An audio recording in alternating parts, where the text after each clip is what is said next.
दोस्तों, आज मैं आपके लिए हाल ही में रिलीज हुई एक सीरीज लेकर आया हूँ जिसका नाम है प्रीतम एंड पेड्रो। पेड्रो एक पुलिस ऑफिसर है जो कि क्राइम ब्रांच में काम करता है, लेकिन एक दिन एक पॉलिटिशियन के साथ होशियारी करने की वजह से इसका ट्रांसफर साइबर सेल में कर दिया जाता है, जिनके काम की इसको बिल्कुल भी नॉलेज नहीं थी और यहाँ तक कि इसको कीबोर्ड तक चलाना नहीं आता था। अब इसके सामने एक ऐसा केस आता है जिसमें इसका सामना एक बहुत ही जीनियस हैकर से हो जाता है, जो आसपास के कैमरा की हेल्प से इन सब की चैट, लोकेशन और यहाँ तक कि हर बात और हर कदम कदम पर नजर रखने लगता है। अब उससे छुटकारा पाने के लिए पेड्रो प्रीतम नाम के एक और जीनियस की हेल्प लेता है, जो कि असल में एक सेल्समैन है। इसका ट्रेलर देखकर आपको ऐसा ही लगा होगा कि ये कोई कॉमेडी सीरीज है, जबकि ऐसा बिल्कुल भी नहीं है। जब आप इस वीडियो को देखेंगे तो आपको ये सीरीज भरपूर मजा देगी। सो आप जल्दी जल्दी चैनल को सब्सक्राइब कर लीजिए। मैं कहानी शुरू करता हूँ। फर्स्ट एपिसोड में हम दो लोगों को देखते हैं जिन्होंने बुर्का पहना हुआ था और वो रात के समय में एटीएम मशीन के पास जाकर उसको उखाड़ना शुरू कर देते हैं। जब एटीएम मशीन उनके हाथों से नहीं उखड़ती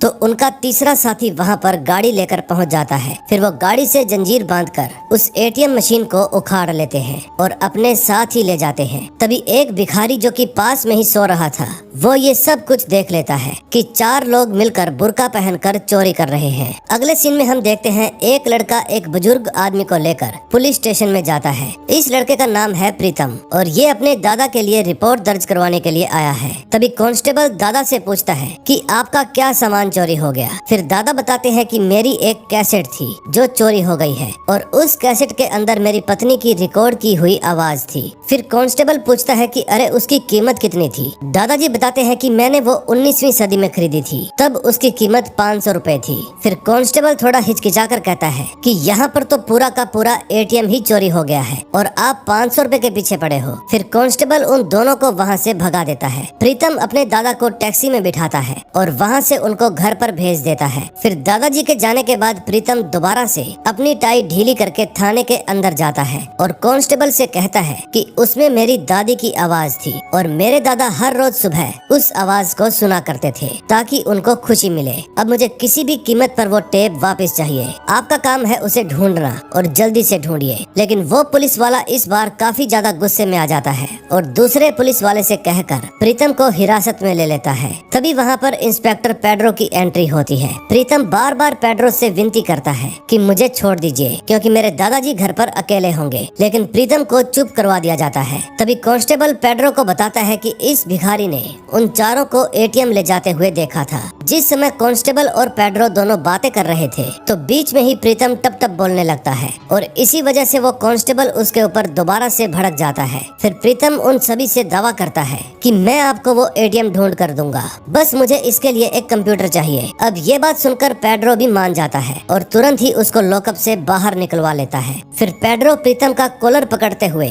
उसको सिस्टम के सामने बिठा देता है। फिर काफी देर कंप्यूटर पर खटर पटर करने के बाद प्रीतम कुछ प्रिंट आउट पेड्रो के सामने पेश करता है जिसमें चारों आरोपियों की फोटो थी। तभी प्रीतम बताता है कि आज आपको ये वाला आरोपी नहीं मिलेगा क्योंकि आज इसकी शादी है। फिर पेड्रो कहता है अरे भाई, मेरे पास ऑलरेडी टोपी है, इसलिए तुम मुझे टोपी पहनाने की कोशिश मत करो। लेकिन प्रीतम कहता है कि मैं कोई टोपी नहीं पहना रहा, जो भी बोल रहा हूँ सच बोल रहा हूँ। अगर आपको एटीएम मशीन ना मिले तो बताना। फिर पेड्रो प्रीतम द्वारा बताई गई लोकेशन पर पहुँच जाता है और वहाँ पर एक दुकान का ताला तोड़कर अपनी टीम को साथ लेकर उसके अंदर घुस जाता है। वहाँ पेड्रो को एक चारपाई के ऊपर बुर्का भी मिलता है जिससे उसका शक और भी ज्यादा गहरा हो जाता है। तभी वहाँ पर उन सभी को वो एटीएम मशीन भी मिल जाती है। फिर कांस्टेबल रेगी एटीएम को खोलकर चेक करता है, लेकिन वहाँ के सारे पैसे गायब हो चुके थे और ऊपर से एटीएम की हालत भी बुरी कर दी गई थी। फिर पेड्रो दोबारा से उन चारों लड़कों की फोटो देखता है और सोचने लगता है कि प्रीतम ने जो लोकेशन बताई थी वो सही निकली, शायद यही चारों असली चोर हैं। तभी हम उन चारों लड़कों में से दो लड़कों को देखते हैं जिनका नाम है पिंटू और विल्सन। दोनों शादी की बारात में नाच रहे थे और इस बारात का दुल्हा था रमेश, जो कि तीसरा चोर है। इतने में पेड्रो भी वहाँ पर पहुँच जाता है। फिर रमेश जैसे ही पेड्रो को देखता है उसके चेहरे के हाव भाव चेंज हो जाते हैं। फिर जब पेड्रो उसको पकड़ने के लिए आगे बढ़ता है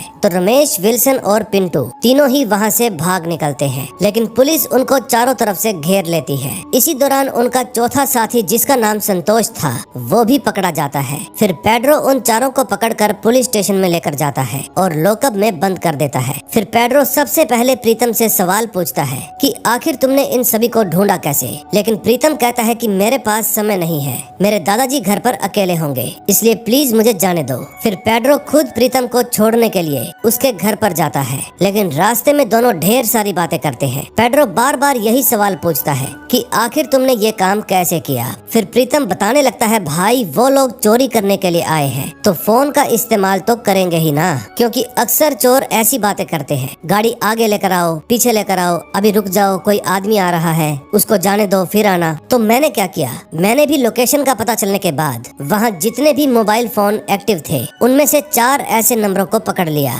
जो एक दूसरे को ही कॉल कर रहे थे और मुझे समझ में आ गया कि यही लोग आरोपी होंगे। फिर जब मैंने सोशल मीडिया पर उन चारों के बारे में सर्च किया तो मुझे पता चला कि रमेश की शादी है और उसको शादी के लिए पैसे चाहिए थे, इसीलिए उन सभी ने एटीएम को उखाड़ लिया। फिर पेड्रो प्रीतम को कहता है कि तुम्हें किसी बड़ी टेक कंपनी में होना चाहिए था क्योंकि तुम्हारे पास बहुत तेज दिमाग है, लेकिन प्रीतम उसकी बात का कोई जवाब नहीं देता। फिर प्रीतम अपने घर पर पहुंच जाता है और जाते जाते पेड्रो से यही कहता है कि प्लीज कुछ भी करके आप वो टेप रिकॉर्डर ढूंढ दीजिए, नहीं तो मेरे दादाजी हमेशा ही बेचैन रहेंगे। फिर पेड्रो उससे वादा करता है कि मैं तुम्हारा टेप रिकॉर्डर जरूर ढूंढूंगा। फिर जब पेड्रो वहाँ से जाने लगता है तो उसके पास उसके सीनियर का फोन आता है। सीनियर बताते हैं कि एक नेता के घर पर चोरी हुई है, तुम तुरंत वहाँ पर जांच करने के लिए पहुँचो।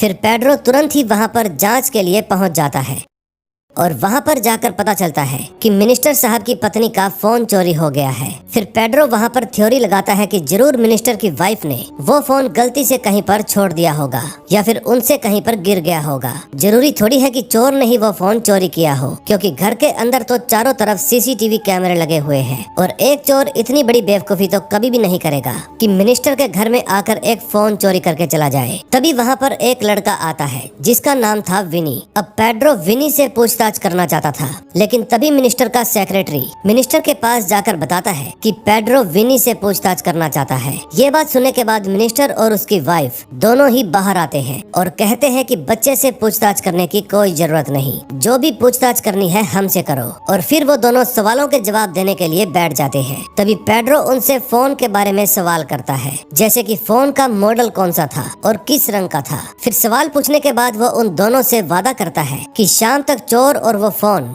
दोनों ही मिल जाएंगे।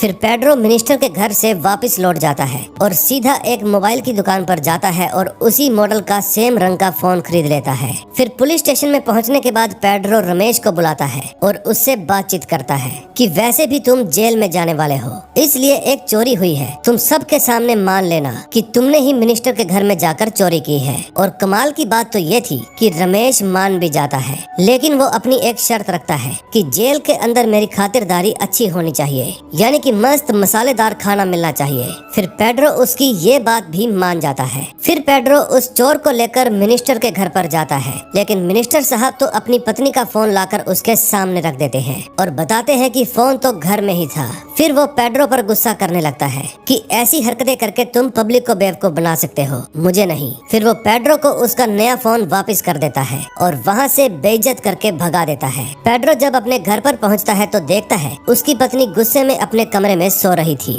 फिर पेड्रो थोड़ी शराब पीने लगता है। तभी उसके पास कांस्टेबल रेगी का फोन आता है और वो बताता है कि साहब आपका ट्रांसफर हो गया है साइबर सेल में। फिर नेक्स्ट डे से ही पेड्रो साइबर सेल में ड्यूटी ज्वाइन कर लेता है, जहाँ सभी कर्मचारी अपना अपना काम कर रहे थे, लेकिन पेड्रो को तो कंप्यूटर भी खोलना नहीं आता था। तभी वहाँ पर मौजूद एक लेडी पेड्रो को गाइड करती है और उसे पासवर्ड बताकर कंप्यूटर खुलवाती है। तभी एक आदमी वहाँ पर रिपोर्ट दर्ज करवाने के लिए आता है। वो पेड्रो के पास जाता है और बताता है कि मेरे रेस्टोरेंट के सर्वर पर साइबर अटैक हुआ है, लेकिन पेड्रो को तो पता ही नहीं था कि ये साइबर अटैक क्या होता है। वो समझता है कि जरूर कोई चोरी वोरी हुई होगी, इसलिए वो कहता है कि क्या आपने सीसीटीवी फुटेज चेक किया, लेकिन वो आदमी समझ ही नहीं पाता कि इसमें फुटेज की क्या जरूरत है। लेकिन पेड्रो तो बार बार उसको बस यही कहता जा रहा था कि अगर सीसीटीवी फुटेज हो तो हम आरोपी का पता लगा सकते हैं। ये बात सुनने के बाद वो आदमी भड़क जाता है और वहाँ पर जोर जोर से चिल्लाने लगता है। तभी कुछ कर्मचारी वहाँ पर आकर उस आदमी को समझा बुझाकर वहाँ से बाहर भेज देते हैं।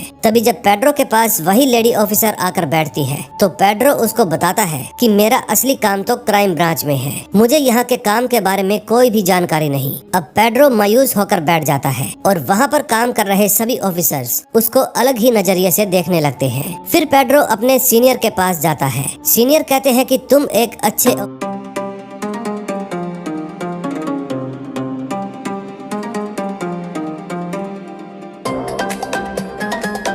ऑफिसर हो, लेकिन तुम्हारा ट्रांसफर करना मेरे हाथ में नहीं है। फिर पेड्रो एक उम्मीद के साथ प्रीतम के पास जाता है और उसको अपनी हेल्प करने के लिए कहता है। फिर पेड्रो उसको कहता है कि मैं तुम्हारे पास 3-4 केस लेकर आऊंगा, अगर तुमने उनको सोल्व कर दिए तो शायद मुझे दोबारा से क्राइम ब्रांच के अंदर भेज दिया जाएगा। लेकिन प्रीतम उसकी हेल्प करने के लिए राजी ही नहीं होता। फिर पेड्रो प्रीतम की एक नस पकड़ लेता है और कहता है कि मुझे तो लगता है कि तुम्हारे दादा का वो टेप रिकॉर्डर कभी नहीं मिलेगा। अब प्रीतम भी साफ समझ जाता है कि जब तक वो पेड्रो का साथ नहीं देगा तब तक टेप रिकॉर्डर मिलने वाला नहीं है। इसलिए मजबूरी में आकर प्रीतम पेड्रो का साथ देने के लिए मान जाता है। फिर जब पेड्रो वापस से अपने घर पर आता है तो उसके पास एना नाम की एक रिपोर्टर का फोन आता है। एना बताती है कि मेरे पास एक अजीब सी ईमेल आई थी जिसमें एक आदमी ने लिखा है कि कल वो किसी का खून करने वाला है, इसलिए मुझे ये न्यूज पूरी मीडिया में फैलानी होगी। एना बताती है कि मेरे पास सिर्फ 5 घंटे हैं, इसलिए आप जल्दी से पता लगाइए कि वो ईमेल किसने भेजी है।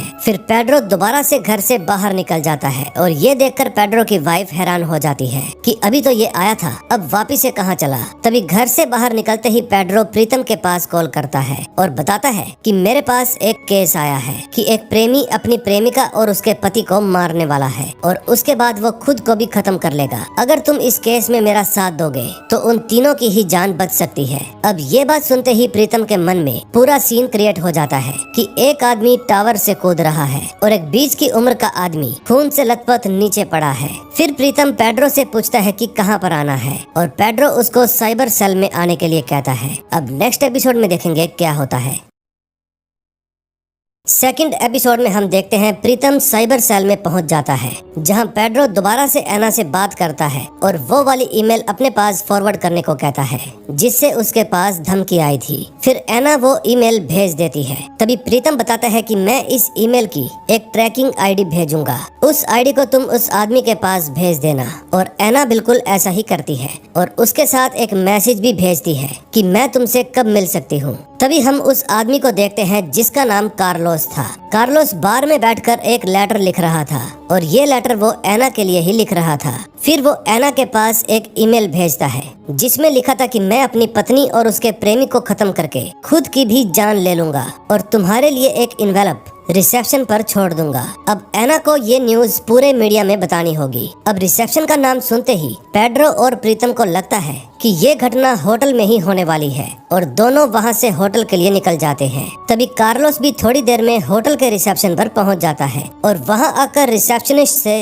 रेनू यानी कि अपनी वाइफ और उसके बॉयफ्रेंड का रूम नंबर पूछता है। पहले तो रिसेप्शनिस्ट उसको इस बात का कोई भी जवाब नहीं देती क्योंकि सुरक्षा के लिए वो किसी को भी कुछ नहीं बता सकती। लेकिन जब कार्लोस उसको अपनी पुलिस की पहचान दिखाता है तो वो उसको सब कुछ बता देती है कि आपकी वाइफ 7वीं मंजिल पर रूम नंबर 706 में है। फिर वहाँ से जाने से पहले कार्लोस उसको एक लिफाफा देता है और बताता है कि एक एना नाम की लड़की आएगी, ये तुम उसको सौंप देना। जिस समय रिसेप्शनिस्ट कार्लोस से बातें कर रही थी उसी समय प्रीतम का भी कॉल आया हुआ था और प्रीतम फोन पर सारी बातें सुन लेता है कि कार्लोस वहाँ पर पहुँच चुका है। दरअसल गाड़ी में बैठकर प्रीतम इन सारी चीजों को पहले से ही पता लगा चुका था। उसने सोशल मीडिया पर कार्लोस की प्रोफाइल भी छान मारी और उसे पता चला कि कार्लोस गोवा पुलिस में काम करता है। तभी थोड़ी ही देर बाद प्रीतम और पेड्रो दोनों ही होटल पहुंच जाते हैं और रिसेप्शन पर पूछताछ करने लगते हैं, लेकिन वो लड़की कोई भी जवाब नहीं देती। जिसके बाद पेड्रो अपनी आईडी दिखाता है।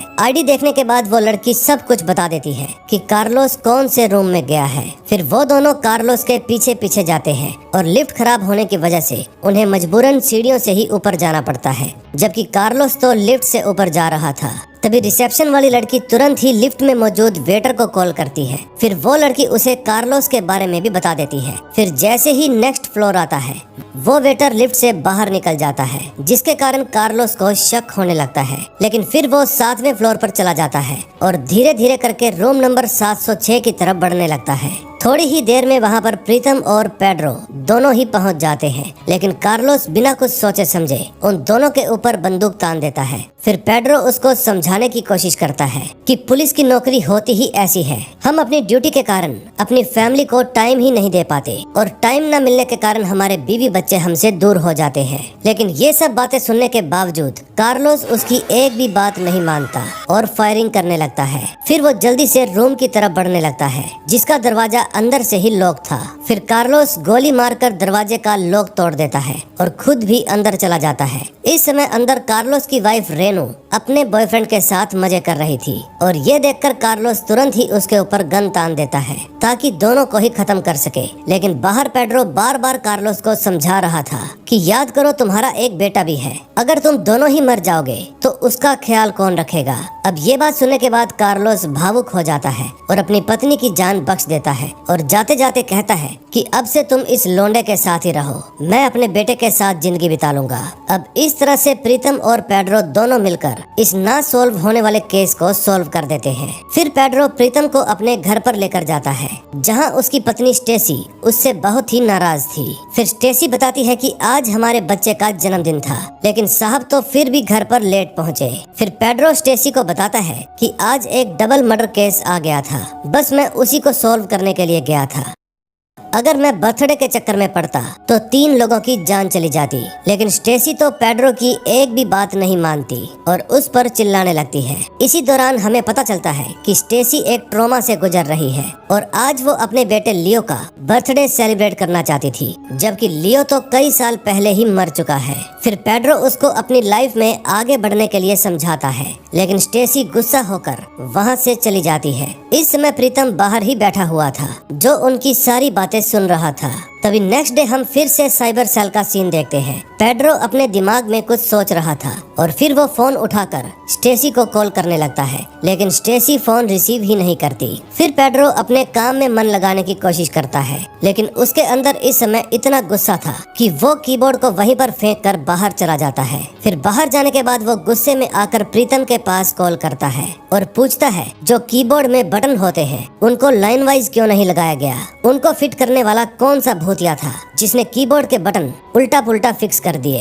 तभी प्रीतम पेड्रो को कहता है कि इसके बारे में मैं तुम्हें मिलकर बताऊंगा। फिर वो दोनों एक मार्केट में मिलते हैं। प्रीतम पेड्रो को समझाता है कि एक अल्फाबेट 2 बार न दब जाए, इसी वजह से उसको इस अरेंजमेंट में रखा गया है। फिर जब दोनों मार्केट से बातें करते हुए जा रहे थे तो पेड्रो के पास कांस्टेबल रेगी की कॉल आती है और वो बताता है कि टेप रिकॉर्डर मिल गया है। फिर प्रीतम और पेड्रो दोनों ही पुलिस स्टेशन पहुंच जाते हैं। फिर प्रीतम तुरंत ही टेप रिकॉर्डर को देखता है, लेकिन अंदर से उसकी कैसेट गायब थी जिसमें उसकी दादी की आवाज रिकॉर्ड थी। फिर पेड्रो दोबारा से रेगी को कैसेट ढूंढने का आदेश देता है, क्योंकि वही तो मेन चीज थी। तभी न्यूज चैनल पर एक खबर आने लगती है कि मिनिस्टर के बेटे वेनी को किसी ने किडनैप कर लिया है। और जब पेड्रो ये खबर देख रहा था तो साइबर सेल की एक लेडी ऑफिसर वहाँ पर आ जाती है और पेड्रो से कहती है कि मिनिस्टर साहब के घर पर साइबर सेल के रूप में आपको बुलाया गया है। फिर पेड्रो तुरंत ही लेडी ऑफिसर के साथ मिनिस्टर के घर पर पहुंच जाता है। मिनिस्टर उसको देखकर और भी ज्यादा भड़क जाता है, लेकिन पेड्रो का सीनियर उसको समझाता है कि ये एक अच्छा ऑफिसर है। तभी कुछ देर बाद वहाँ पर किडनैपर की कॉल आ जाती है और वो पूरे 5 करोड़ रुपए की डिमांड करता है। अगर समय पर उसको 5 करोड़ रुपए नहीं मिले तो वो वेनी को खत्म कर देगा और उसका एक पार्सल बनाकर मिनिस्टर के घर पर भिजवा देगा। अब वो किडनैपर उनको 1 दिन का समय देता है। फिर पेड्रो सबसे पहले उस आदमी का नंबर लेता है और उस आदमी को सोशल मीडिया पर खोजने लगता है, जैसे कि प्रीतम किया करता था। तभी उसे एक एड्रेस के बारे में पता चलता है और फिर वो रेगी को वहाँ पर भेज देता है। लेकिन वहाँ पर जाकर रेगी को पता चलता है कि वो नंबर किसी महिला के नकली आधार कार्ड का यूज करके लिया गया है और आज तो उसकी मौत भी हो गई है। फिर रेगी ये सारी बात अपने सीनियर को बताता है, जिससे पेड्रो की जो बची कुची इज्जत थी वो भी खत्म हो जाती है। फिर मिनिस्टर डीआईजी से कहता है कि अगर इस केस में ये आदमी रहा तो मेरा बेटा कभी नहीं मिलेगा। इसलिए गुस्से में आकर मिनिस्टर पेड्रो को वहाँ से भगा देता है।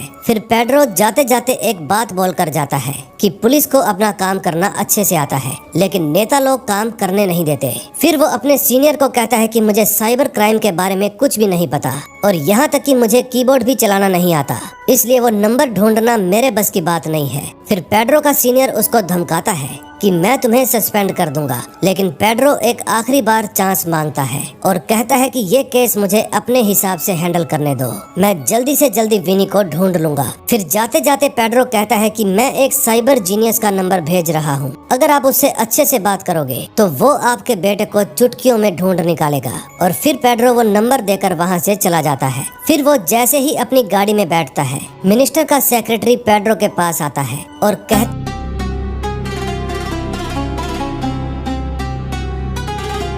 कहता है कि मिनिस्टर साहब ने आपको सॉरी बोला है। अब आप और आपका साथी दोनों ही इस केस में काम करेंगे और कोई भी आपके काम में दखल अंदाजी नहीं करेगा। अब नेक्स्ट एपिसोड में देखेंगे क्या होता है।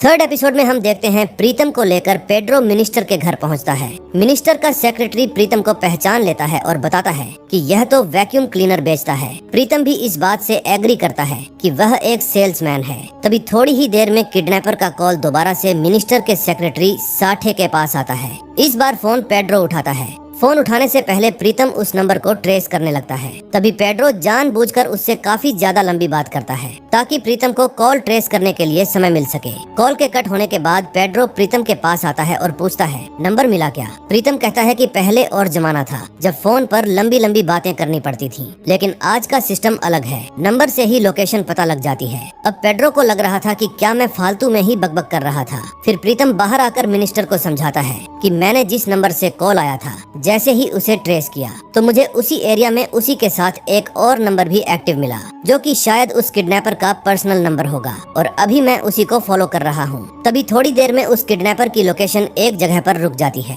और फिर प्रीतम और पेड्रो दोनों मिनिस्टर से वादा करते हैं कि हम आपके बच्चे को बचा लेंगे। फिर पेड्रो रेगी को उस जगह की तहकीकात करने के लिए भेजता है। रेगी पेड्रो को फोन करके बताता है कि मैंने उस आदमी के बारे में पता लगाया है, उसने हाल ही में थोड़ी देर पहले दूध और बियर खरीदी थी। अब पेड्रो को लगता है कि बच्चा उसी के पास होगा, दूध बच्चे के लिए होगा और बियर वह खुद पिएगा। साथ ही साथ रेगी ये भी बताता है कि मुझे पता चला है वो 4:30 बजे फिर से मार्केट आएगा। अब पेड्रो का प्लान था कि जैसे ही वह मार्केट जाएगा हम उसके ठिकाने पर जाकर बच्चे को छुड़ा लेंगे। अब प्रीतम के मन में शक होने लगता है कि जरूर इस खेल में कोई और भी शामिल होगा और फिर प्रीतम का शक विन्नी की माँ के ऊपर जाता है जिसका नाम श्रद्धा है। फिर पेड्रो प्रीतम को बाहर लाकर उससे पूछता है कि तुम्हारा शक श्रद्धा के ऊपर कैसे गया। तब प्रीतम बताता है कि मैंने उनकी सोशल मीडिया पोस्ट चेक की थी, वह एक दिन में 10 से 15 पोस्ट डालती हैं, लेकिन 9 दिन से उन्होंने एक भी पोस्ट नहीं डाली है। मेरा मानना है कि वह भी इस केस में इन्वॉल्व है। प्रीतम कहता है कि अगर मुझे श्रद्धा का फोन मिल जाए तो मैं सारी चीजें पता लगा सकता हूँ, लेकिन फोन का नाम सुनकर पेड्रो काफी डर जाता है क्योंकि लास्ट टाइम फोन के ही चलते उसे साइबर सेल में ट्रांसफर कर दिया गया था। तभी प्रीतम देखता है कि श्रद्धा अपने एआई असिस्टेंट एलेक्सा से बात कर रही थी। यह देखने के बाद प्रीतम श्रद्धा की आईडी और पासवर्ड डालकर उसकी एलेक्सा को क्रैक कर लेता है। दरअसल ज्यादातर लोग अपने एआई असिस्टेंट से अपने मन की सभी बातें कर लेते हैं और श्रद्धा भी उनमें से एक थी। अब प्रीतम को श्रद्धा की एआई की सारी हिस्ट्री मिल जाती है। उसमें से एक ऑडियो क्लिप में उसने पूछा था कि वह रिसोर्ट के लिए बस कैसे पकड़ सकती है। तभी पेड्रो के दिमाग में ये बात क्लिक करती है कि एक मिनिस्टर की वाइफ बस से क्यों सफर करेगी। फिर इसी की पूछताछ करने के लिए वो घर के ड्राइवर के पास जाते हैं। पेड्रो उसे खूब मारता है और सच बताने को कहता है। तभी ड्राइवर बताता है कि मैंने मैडम को मॉल में छोड़ा था, किसी बस स्टॉप पर नहीं। फिर प्रीतम पेड्रो से कहता है अगर मुझे इस ड्राइवर का फोन मिल जाए तो मैं सारी चीजें खुद पता लगा लूंगा। फिर पेड्रो ड्राइवर का मोबाइल ले लेता है और प्रीतम को दे देता है। प्रीतम उसका मैप चेक करके पता लगा लेता है कि ड्राइवर सच बोल रहा था, लेकिन साथ में उसे ये भी पता चलता है कि 4 घंटे से श्रद्धा उसी मॉल के अंदर रुकी हुई थी और यहीं उनका शक और मजबूत हो जाता है। तभी प्रीतम की नजर मॉल के पीछे बने बस स्टॉप पर पड़ती है और वो लोग समझ जाते हैं कि श्रद्धा मॉल के पीछे के रास्ते से बाहर निकलकर बस पर गई होगी और बस से वो अगुंडा रिसोर्ट गई होगी ताकि ड्राइवर को पता न चले कि श्रद्धा कहाँ गई। यह सब पता लगने के बाद प्रीतम और पेड्रो दोनों अगुंडा रिसोर्ट पहुंचते हैं और वहां की सीसीटीवी फुटेज चेक करते हैं। फुटेज में देखने को मिलता है कि श्रद्धा किडनैपर के साथ अफेयर में थी और दोनों एक रूम में जाते हैं। अगले सीन में हम देखते हैं प्रीतम और पेड्रो नाव से कहीं जा रहे थे। पेड्रो जब दूरबीन से देखता है तो सामने उसको किडनैपर का घर नजर आता है और रेगी भी इस समय घर पर ही नजर रखे हुए था। तभी उसको किडनैपर भी दिख जाता है जो कि अपने घर से बाहर निकल रहा था। फिर पेड्रो इसके बारे में तुरंत ही रेगी को बता देता है। फिर जैसे ही किडनैपर वहां से दूर जाता है तो 2 कांस्टेबल घर की तलाशी लेने के लिए अंदर चले जाते हैं, जबकि रेगी किडनैपर का पीछा करते हुए उसके पीछे पीछे ही जाने लगता है। अब पेड्रो भी खिड़की के रास्ते से घर के अंदर प्रवेश कर जाता है, लेकिन अंदर तो काफी देर ढूंढने के बावजूद भी विन्नी उनको कहीं भी दिखाई नहीं देता। तभी रेगी देखता है कि किडनैपर दारू लेने के लिए एक ठेके पर जा रहा है और दूसरी तरफ पेड्रो को उस किडनैपर के कमरे में श्रद्धा और किडनैपर की एक साथ वाली फोटो भी मिल जाती है। फिर पेड्रो तुरंत उन फोटोज की फोटो खींच लेता है। तभी रेगी पेड्रो को बताता है कि किडनैपर अब घर के लिए वापस चल पड़ा है, इसलिए आपको तुरंत ही घर से निकल जाना चाहिए। इतने में किडनैपर को भी शक हो जाता है कि रेगी काफी देर से उसका पीछा कर रहा है,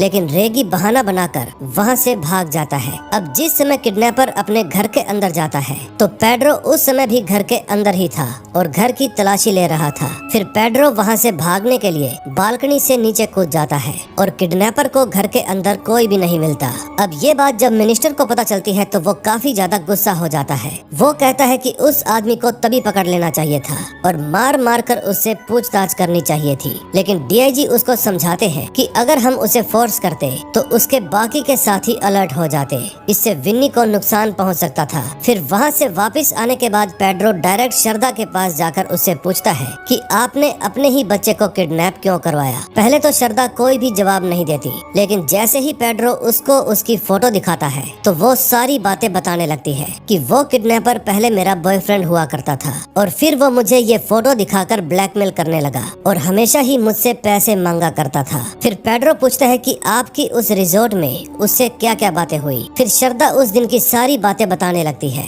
अब कहानी फ्लैशबैक में जाती है और हम देखते हैं कि किडनैपर श्रद्धा से कहता है कि मुझे 5 करोड़ रुपए चाहिए क्योंकि मेरे ऊपर काफी बड़ा लोन चल रहा है जिसको मैं चुकाना चाहता हूँ। फिर किडनैपर श्रद्धा को एक आइडिया देता है कि क्यों ना मैं तुम्हारे बच्चे को किडनैप कर लूं और फिर तुम अपने पति से कहकर मुझे 5 करोड़ रुपए दिलवा देना और जब वो मुझे पैसे दे देगा तो मैं तुम्हारे बच्चे को सही सलामत वापस छोड़ दूंगा। लेकिन श्रद्धा इस बात के लिए राजी नहीं होती, लेकिन जैसे ही वो घर पहुंचती है तो उसे पता चलता है कि विन्नी घर से गायब हो चुका है। फिर श्रद्धा बताती है कि किडनैपर किसी जीनियस हैकर के बारे में बात कर रहा था, पता नहीं वो कौन है। अगले सीन में हम उसी हैकर को देखते हैं जो एक रिजॉर्ट में बैठकर अपने लैपटॉप पर काम कर रहा था। फिर वो अपने लैपटॉप पर तनेजा नाम के एक आदमी का ईमेल टाइप करता है और फिर फॉरगेट पासवर्ड पर क्लिक करता है। इस समय वो एकदम चौकन्ना था और बार बार अपने दरवाजे को ही देख रहा था। तभी वहाँ पर एक आदमी आता है और यही वो तनेजा है। फिर जैसे ही तनेजा अंदर जाता है तो हैकर एक बार फिर से फॉरगेट पासवर्ड पर क्लिक करता है और साथ ही साथ तनेजा के फोन पर ओटीपी आ जाता है। फिर वो तनेजा के सामने अपने फोन डेड होने का नाटक करता है और तनेजा से उसका फोन मांगने लगता है। फिर फोन मिलने पर वो हैकर जल्दी से उस ओटीपी को देखकर मैसेज को डिलीट कर देता है और फिर जानबूझकर इधर उधर की बातें करने लगता है। फिर तनेजा के जाने के बाद वो उस लैपटॉप में उस ओटीपी को डाल देता है, जिसके कारण तनेजा का ईमेल और उसके सारे कंट्रोल्स हैक हो जाते हैं। फिर वो एक अनजान आदमी के पास कॉल करता है और बताता है कि तनेजा का ईमेल मेरे कंट्रोल में है। अब नेक्स्ट एपिसोड में देखेंगे क्या होता है। 4th एपिसोड में हम देखते हैं किडनैपर के पास हैकर का फोन आता है। हैकर बताता है कि तुम्हारे घर के आसपास पुलिस ने डेरा जमा रखा है और ये देखकर किडनैपर काफी ज्यादा डर जाता है। फिर हैकर उसको बताता है कि तुम मिनिस्टर के पास कॉल करो और कहो कि घर के आसपास से पुलिस हटाए। फिर हैकर कुछ ऐसी जानकारी भी देता है ताकि किडनैपर की कही हुई बातें मिनिस्टर को सच लगे। इस समय हैकर जहाँ पर बैठा हुआ था वहीं पर रेगी भी बैठा हुआ था। फिर हैकर रेगी को देखकर बहुत ज्यादा डर जाता है और तुरंत अपना सिस्टम बंद करके वहां से भाग निकलता है। फिर रेगी उस होटल के रिसेप्शन पर जाता है जहां पर ढेर सारे कैसेट लगे हुए थे। फिर वो वहां से एक कैसेट उतार लेता है क्योंकि उसको लगता है कि ये प्रीतम की दादी की आवाज वाली ही कैसेट होंगी और फिर वो उसके बारे में तुरंत पेड्रो को बता देता है। फिर पेड्रो प्रीतम को साथ लेकर तुरंत वहां पर पहुंच जाता है। फिर जब उस कैसेट को प्ले किया जाता है तो उसमें से तो ढिंचक पूजा के गाने निकलते हैं और ये सुनकर प्रीतम बहुत ही ज्यादा मायूस हो जाता है क्योंकि एक बार फिर से उसकी दादी का कैसेट नहीं मिला। तभी पेड्रो प्रीतम के पास आता है और पूछता है कि क्या तुम्हें गाने के लिरिक्स पता है? प्रीतम बताता है हाँ। फिर पेड्रो उसको आइडिया देता है कि मैं वो सॉन्ग किसी और से गवा कर दे दूंगा और तुम्हारे दादाजी को पता भी नहीं चलेगा। अगले सीन में हम देखते हैं मिनिस्टर के घर का शेफ बताता है कि विनी अपने फोन में एक गेम खेला करता था जहां वो जगह जगह कैमरा ले जाकर उसमें से छिपकली को मारा करता था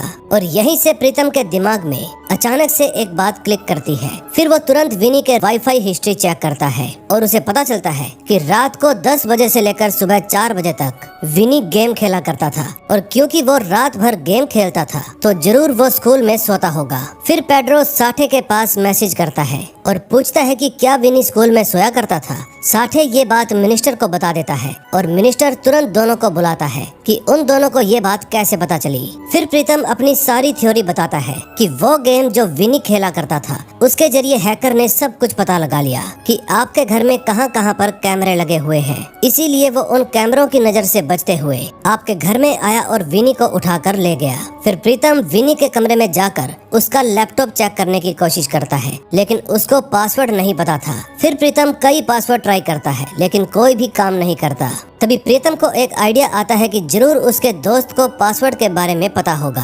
फिर पेड्रो श्रद्धा से बात करता है और पूछता है कि क्या विनी का कोई ऐसा दोस्त है जो क्लास में सोता हो, क्योंकि जरूर वो भी रात को गेम खेलता होगा और क्लास में सो जाता होगा, इसलिए हो सकता है कि उसको विनी के लैपटॉप के पासवर्ड के बारे में पता हो। अगले सीन में हम विनी के दोस्त को देखते हैं जो मिनिस्टर के घर पर आया हुआ था और इस समय वो यहाँ पर बिंदास खा पी रहा था। फिर श्रद्धा उससे पासवर्ड पूछती है लेकिन वो कुछ भी नहीं बताता। फिर जब मिनिस्टर उससे पासवर्ड पूछता है तो वो लड़का उसको मिडिल फिंगर दिखा देता है लेकिन ये बात पेड्रो को पसंद नहीं आती, इसलिए वो गुस्से में कहता है कि मैं तुझे पंखे से उल्टा लटका दूंगा अगर तुमने हमें पासवर्ड के बारे में नहीं बताया तो।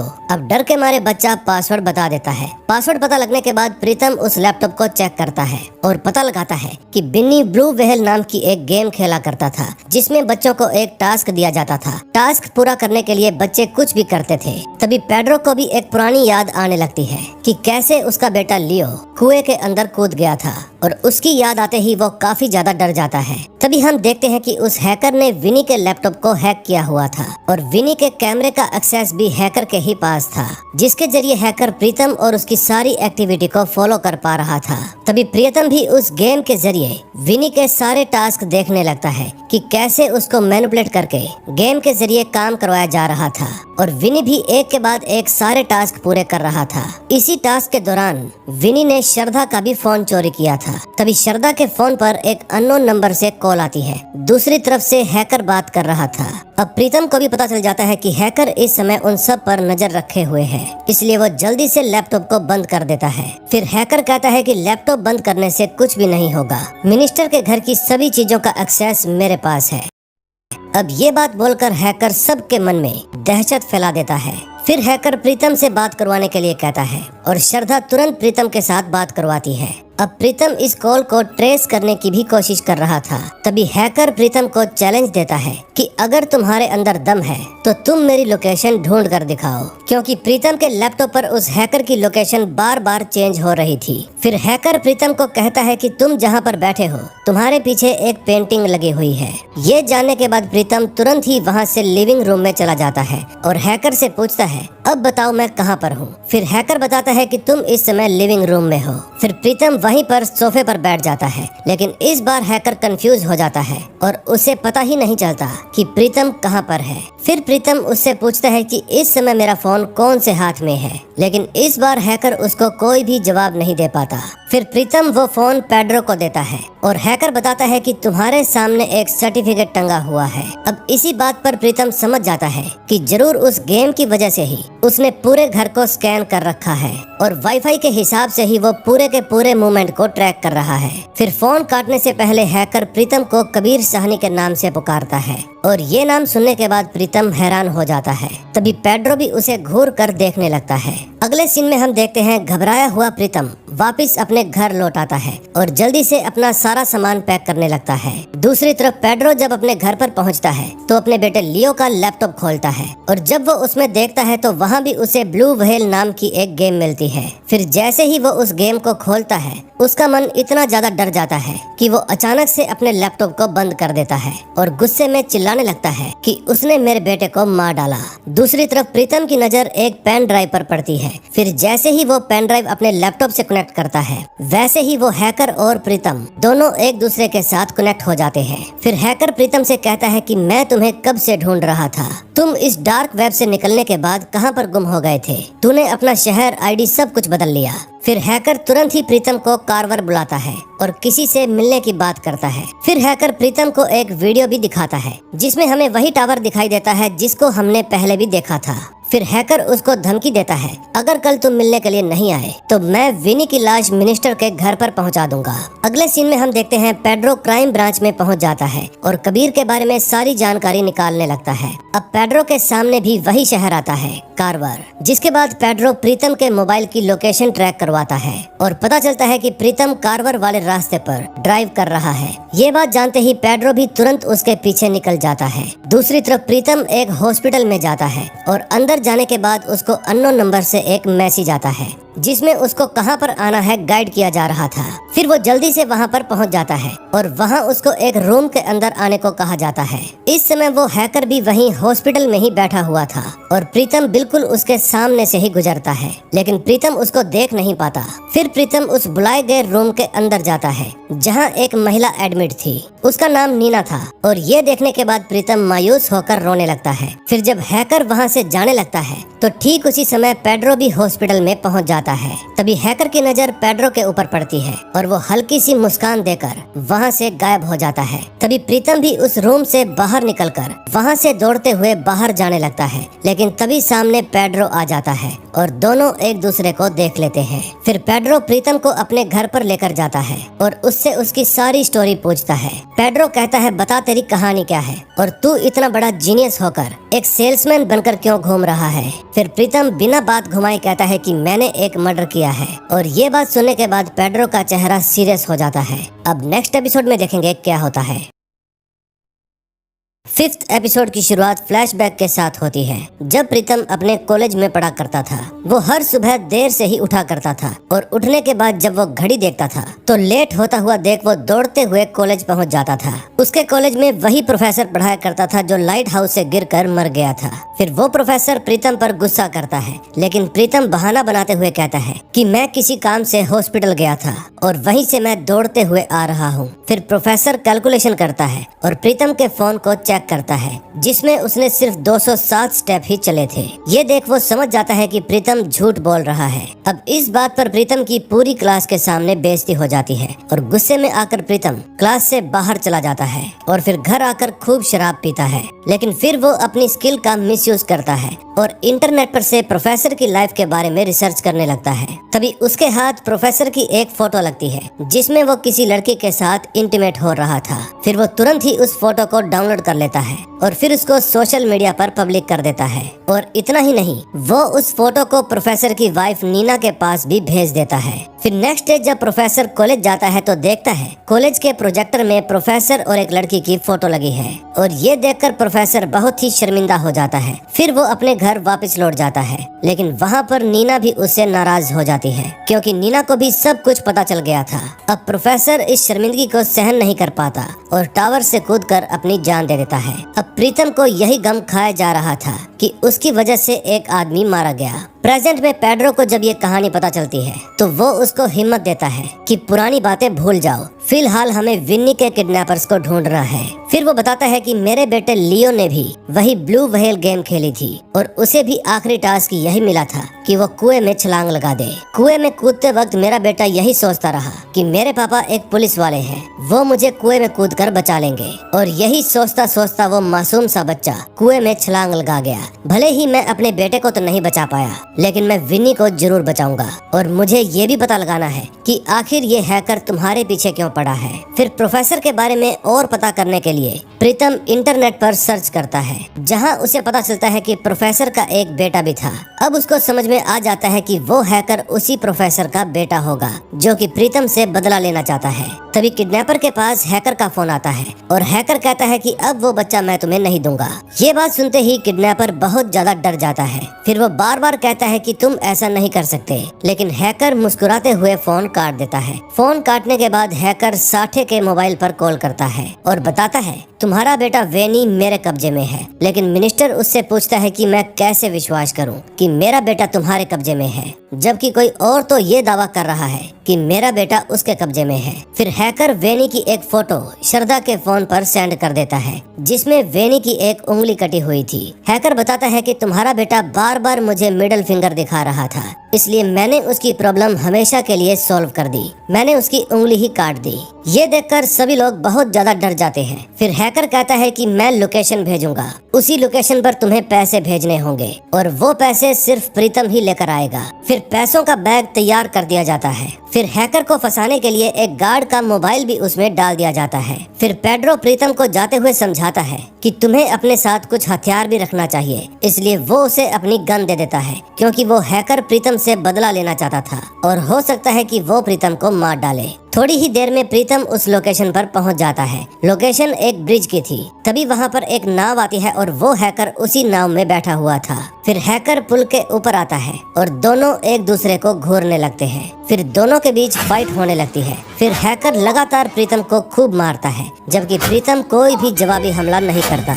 फिर दोनों के बीच में काफी देर तक बहस होती है और इसी दौरान पता चलता है कि हैकर कोई और नहीं बल्कि प्रोफेसर का बेटा मार्टिन है और इसी वजह से वो प्रीतम से बदला लेना चाहता है। अब प्रीतम बार बार कहता है कि तुम मुझे पकड़ लो, लेकिन विनी को जाने दो। लेकिन मार्टिन प्रीतम को कहता है कि तुम्हें भी वैसा ही करना होगा जैसे मेरे पिता ने किया था। तुम्हें लाइट हाउस से कूदकर अपनी जान देनी होगी। जैसे ही तुम लाइट हाउस से कूदोगे, मैं विनी को उसके घर पर पहुंचा दूंगा और अगर तुम ऐसा नहीं करोगे तो मैं विनी को खत्म कर दूंगा।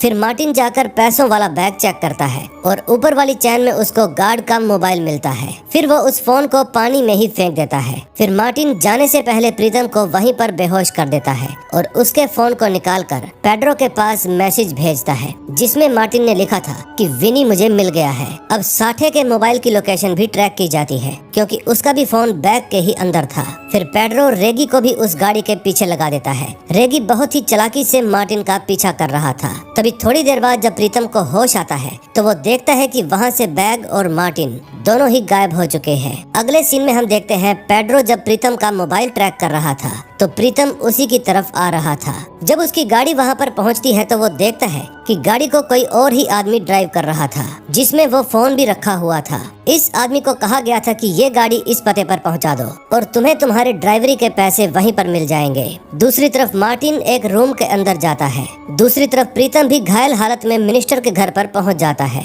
इतने में पुलिस वाले भी मार्टिन की लोकेशन पर पहुंच जाते हैं। फिर गाड़ियों के अंदर से रेगी और उसके साथी बाहर निकलते हैं। रेगी पेड्रो से बात करता है और उससे रूम नंबर पूछता है, लेकिन रूम नंबर पता करना बहुत ही मुश्किल था, इसलिए पेड्रो उसको सारे रूम चेक करने को कहता है। लेकिन वहाँ पर रूम्स बहुत ज्यादा थे, करीब 100 से 200 रूम। फिर प्रीतम उन सभी को एक आइडिया देता है कि तुम हर एक फ्लोर पर जाकर तेजी से बातें करना शुरू कर दो, ताकि अंदर के लोगों को तुम्हारी बात सुनाई दे। दरअसल प्रीतम हर एक कांस्टेबल को ट्रैक कर रहा था। जिस भी कांस्टेबल का मोबाइल उस रूम के पास होगा, प्रीतम को उसके बारे में पता चल जाएगा। फिर सभी ऐसा ही करते हैं, लेकिन तभी जब रेगी उसके रूम के पास पहुंचता है तो प्रीतम को समझ में आ जाता है कि रेगी के सामने जो रूम है वही मार्टिन का फ्लैट है, इसलिए वो उसको बड़ी ही सावधानी से अंदर जाने को कहता है। जब रेगी अंदर जाता है तो देखता है वहाँ का सारा सामान बिखरा पड़ा है और मार्टिन भी वहाँ से गायब है। तभी वहाँ पर एक आदमी के चिल्लाने की आवाज आती है कि मेरी गाड़ी चोरी हो गई है। तभी हम मार्टिन को देखते हैं जो विनी को लेकर वहाँ से भाग निकलता है। फिर कुछ ही देर में वहाँ पर प्रीतम और पेड्रो भी पहुँच जाते हैं। रेगी उनको बताता है कि मार्टिन यहाँ से भाग गया है और साथ में एक गाड़ी भी चुरा कर ले गया है। तभी अंदर से रेगी को वो फोन भी मिल जाता है जिसको वो लोग ट्रैक कर रहे थे। तभी प्रीतम उस कार के ओनर से पूछता है कि क्या आपकी गाड़ी में फास्टैग लगा है। वो आदमी कहता है हाँ, यानी कि अगर वो टोल क्रॉस करेगा तो उसके फोन में मैसेज आ जाएगा।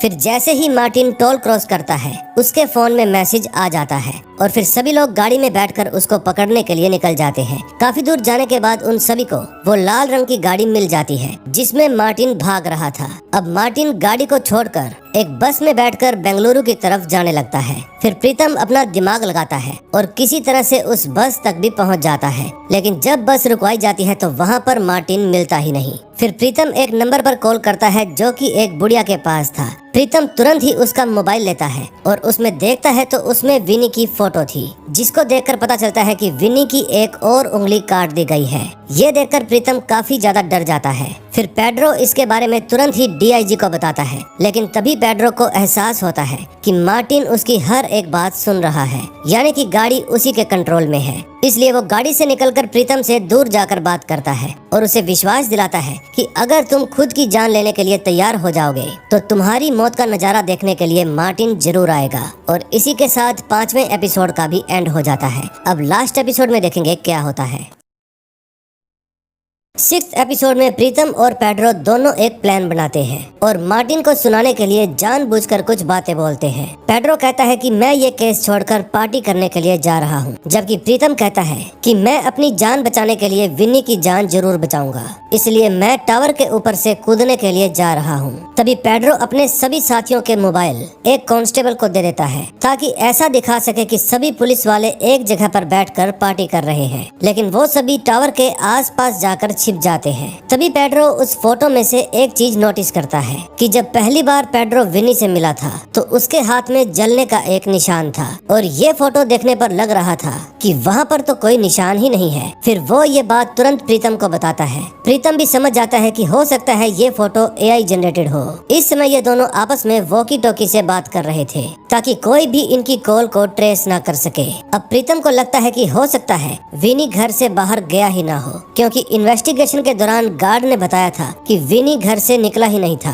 फिर वो सभी फुटेज चेक करते हैं जिसमें विनी अपने टास्क पूरे कर रहा था। तभी उन्होंने एक बात नोटिस की कि विनी सरवाइव करने वाली चीजों को इकट्ठा कर रहा था, जैसे कि नूडल्स और ऑक्सीजन सिलेंडर वगैरह, और इसके अलावा और भी कई सारी चीजें जो उसके काम आ सके। यानी कि विनी इसी घर में छिपा हुआ है और मार्टिन के पास कभी भी विनी था ही नहीं। फिर उन दोनों को शक होता है कि जरूर विनी छत पर टंकी के आसपास ही होगा। तभी प्रीतम भी लाइट हाउस के ऊपर पहुंच जाता है, लेकिन वहां पर जाकर वो हैरान हो जाता है क्योंकि वहां पर मार्टिन पहले से ही मौजूद था। इसलिए वो जबरदस्ती प्रीतम को धक्का देने की कोशिश करता है। फिर उन दोनों के बीच में जबरदस्त फाइट शुरू हो जाती है। फाइट के दौरान प्रीतम पेड्रो को बता देता है कि तुम जाकर जल्दी से टंकी चेक करो। फिर पेड्रो तुरंत एक कांस्टेबल के पास कॉल करता है और उसको छत पर जाकर टंकी चेक करने के लिए कहता है। टंकी चेक करने पर पता चलता है कि विनी वहीं पर छिपा हुआ है। दूसरी तरफ मार्टिन और प्रीतम दोनों फाइट कर रहे थे। थोड़ी ही देर में पेड्रो भी वहां पर पहुंच जाता है, लेकिन प्रीतम पेड्रो को एक हैरान करने वाली बात बताता है। वो साफ इनकार करता है कि ये मार्टिन है ही नहीं बल्कि कोई और है।